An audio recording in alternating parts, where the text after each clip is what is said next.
Well, Boris Johnson tomorrow will publish his judgment into the conduct of Priti Patel after the fact-finding report by the Cabinet Office and a subsequent assessment by Sir Alex Allen, who is the Prime Minister's advisor on ministers' interests. And the BBC, as you were saying, has been told that Sir Alex says that the Home Secretary had not met the requirements of the Ministerial Code to treat civil servants with consideration and respect.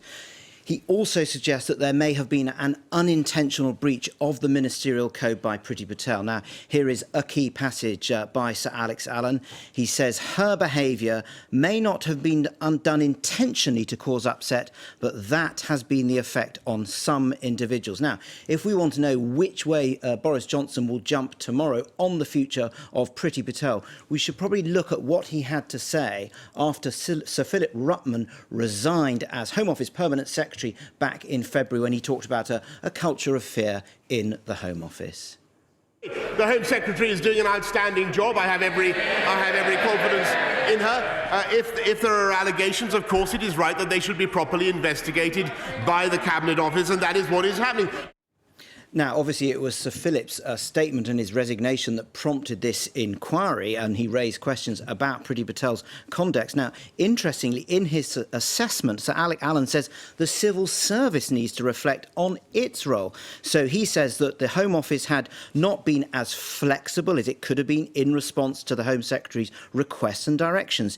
And he says she has legitimately not always felt supported by the department. And then he says this: no feedback was given to the Home Secretary of the impact of her behaviour, which meant that she was unaware of issues that she could otherwise have addressed.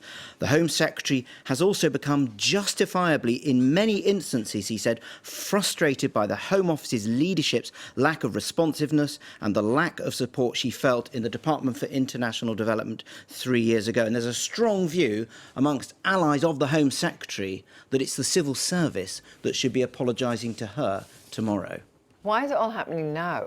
Well, for months, Number 10 has been saying that this report and this process has been ongoing. And this week, Lord Sedwill, who's the former Cabinet Secretary, he said that the findings are now with the Prime Minister. So what that meant is it had come almost to the final stage of what is a three-stage process. So stage one is there's that fact-finding mission by the Cabinet Office. Stage two is the Prime Minister consults Sir Alex Allen. And then stage three, tomorrow, the Prime Minister comes to a view. Now, I understand that there has been an absolute almighty standoff between Number 10 and senior civil servants, because they felt that this report raised very serious questions about her behaviour which they say really has no place in the modern workplace. Priti Patel says, oh, no, this raises big questions about the behaviour of senior civil servants. I do have to say, I detect no pressure on the Tory backbenches for Priti Patel to go. The sort of words I'm hearing is, why remove a robust Home Secretary at a time like this? Nick, thanks very much indeed. Well, now to discuss this further, I'm joined in the studio by Dave Penman of the FDA, a union which represents civil servants, senior civil servants from South London, by the Croydon MP, and we will come to her in a moment. But first of all, let's talk also to Dehenna Davison, who represents the South London constituency and Home Affairs, and from Halifax by Labour's Shadow Minister for Immigration, Holly Lynch. Let's come to you first of all, Dave Penman. What do you make of unintentional bullying? Well, it seems that the Prime Minister has now decided that, despite what it says in the Ministerial Code, bullying is OK as long as it's in a limited and specific way.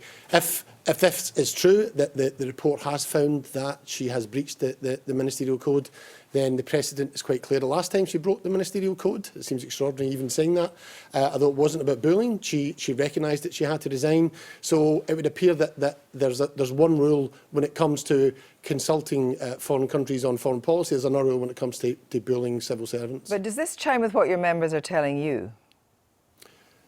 Well, I think Sir Philip, in his resignation speech live on air, indicated that he had raised concerns about the behaviour of the Home Secretary, and it was raising those concerns that actually caused the briefing against Sir Philip and caused ultimately his resignation. So it seems rather extraordinary to hear that the report talking about that this all came as a surprise to the Home Secretary. But we've spoken to a civil servant who really enjoyed working with her, and you also heard from Nick Watt there. In the report, there was frustration with civil servants working in the Home Office. But Frustration around performance of individuals is very different from bullying.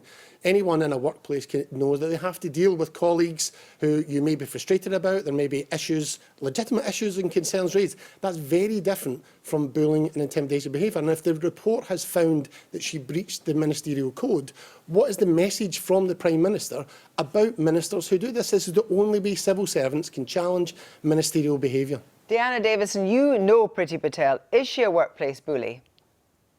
Well, I should just start, Kirsty, by saying my constituency is the North East, not in South London. But, you know, my experience of knowing Priti since I got elected back in December is of someone who is incredibly kind, incredibly courteous, incredibly generous with her time. You know, I've lost count now of the number of times she's found time in her incredibly hectic diary to sit down with me to talk about either constituency matters or just to check up on how I'm doing, offer advice of me being a new MP. And even to offer me some support when I was getting an awful lot of abuse on social media, which is something that I know she's had to deal with in the past. But you're not working for her. Civil servants work for her. Is it possible that she could be an unintentional bully? Well, I'm not going to speculate on that. I think, you know, that just seems a ridiculous thing for you to ask me, to be honest, Kirsty.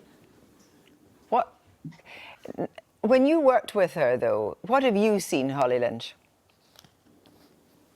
Well, I think these are incredibly serious allegations that we're hearing this evening. I think to be able to answer Dehenna's points, I think it would help everybody if the investigation was published in full. There would be those differences in power dynamics between Dehenna and other Conservative MPs than there would be between the Home Secretary and her civil servants. We need to have this report published in full. Give it the transparency of the light of day. But that is not what happens with these reports. Yeah, but this is not traditionally what happens with these reports. I mean, you know, it's a very tough job being a minister. You know, because you're at shadow immigration, you know that it's under a great deal of pressure. Things have to get done. Perhaps simply, Priti Patel is just being a robust Home Secretary. These are incredibly high-pressure jobs, but I think the civil servants are looking for answers this evening, that they can have faith in the processes, that they are respected. And these are really serious allegations that we're hearing.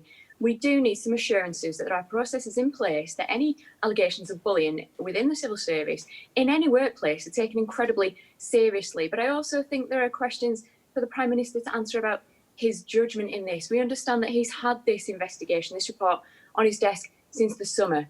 So why the delay? Unfortunately, it smacks and has a hallmarks of a cover-up. We need to see this investigation in full, and only then will we have confidence that all of the right questions have been asked. Dehenna Davison, what do you make of that? Well, I think, you know, calling this a cover-up is absolute nonsense. You said the Prime Minister is going to be publishing that report tomorrow. But what we need to remember is this investigation started in February. What has happened since February is that we've been hit with a global pandemic. It has been all hands on deck to try and tackle that, to try and protect lives, to keep people safe, to keep our economy and our society moving.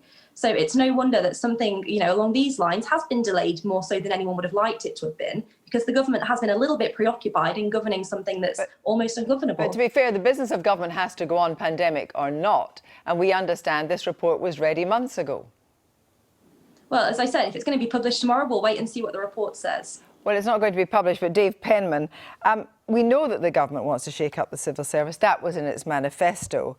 And actually, in the report, Priti Patel herself, apparently, in the report it says that she has faced challenging behaviour. Well, if that's the case in the civil service, then there are ways for ministers to deal with that. This isn't about, and I think it really doesn't help a discussion about workplace behaviour when we talk about challenging issues like performance, because there are ways and means of doing that. Bullying is a form of abuse of power. There's a very different relationship between a backbench MP and a minister and a civil servant. It's tough working in government for ministers. It's also tough working in government for civil servants. But do you accept that perhaps some civil servants do produce challenging behaviour? Of course, every workplace has that, and so do ministers. But is a question of interpretation, isn't it? Because what is challenging and what is bullying, that is a question of interpretation, and that would be a question of interpretation on both sides. Of course, and what's quite clear is the ministerial code and the process we've got just now is not an appropriate way for dealing with this. 9 months on, the report won't be published. You heard from the extract earlier on, the Prime Minister, when this report, this investigation was launched, pledged his allegiance to Priti Patel, and yet he's the only one who's the arbiter of this at the end of it. He did pledge his allegiance to Priti Patel, but he said he would wait to see how the allegations panned out to be absolutely clear. It was, but 9 months later, with a report sitting on his desk for 3 months, with a report that it would appear to say that she has breached the ministerial code and yet potentially no sanction. What does he think civil servants are going to think about this process? And he's Minister for the Civil Service as well. Let's just ask one question about this delay, though, because we're in a situation now, Dehenna, where we have this report. It won't be published. We're going to hear from what the Prime Minister says tomorrow. And we are no further forward as to actually what's going to happen to Priti Patel tonight. We don't know if she's going to be reprimanded. We don't know if she's going to be entirely exonerated by the Prime Minister. It's damaging, isn't it, for the government? Well, I don't think it is damaging at all. We'll hear from the Prime Minister tomorrow. And the fact of the matter is, you have to look at what it is that the Home Secretary is delivering in incredibly tough circumstances. You know, people in my constituency say she's doing an absolutely exceptional job introducing measures to tackle crime, tough measures on immigration, which, after all, is what people voted for back in December. She's a tough woman tackling a tough job, and she has my full support. More broadly, though, do you think that there might indeed be the case that there is a culture of bullying in the government?